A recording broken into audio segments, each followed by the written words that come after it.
Hulikam ang panghahablot ng isang lalaki ng cellphone sa Caloocan. Ang biktima, sinuntok pa ng sospek. Balitang hatid ni Bea Pinlac. Nagse-cellphone habang nag-aabang ng masasakyang jeep sa Quirino Highway, bahagi ng Caloocan City ang commuter na ito, pasado alas 7 ng umaga nung linggo.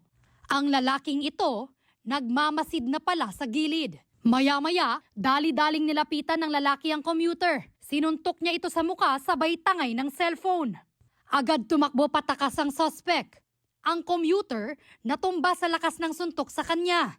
Nang makatayo, tila natulala pa siya matapos manakawan. Yung victim ho, dahil natakot na siya, hindi niya nahinabol. Nag-seek na siya ng assistance ng kapulisan natin. Sa follow-up operation, nahuli ang 23 anyos na suspect malapit sa bahay niya sa barangay 181, Caloocan. Naituro ho ma'am, kaagad-agad. Naituro niya kasi identified niya yung tao eh. Nagpatrolya ho doon yung kapulisan natin, kasama ho yung victim. Nakita nila na pakalat-kalat lang doon yung tao. Nung kinapkapan siya, nasa possession ho niya yung mismong cellphone. Napag-alaman ng pulisya na gawain na umano ng suspect ang pagnanakaw ng mga cellphone. Parang yun na yung nagiging sideline niya. Oo. Ngayon lang ho na siya nahuli. Saka ngayon lang ho na may nag-report.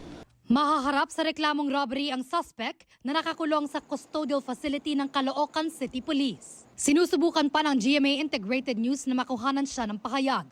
Bea Pinlac, nagbabalita para sa GMA Integrated News.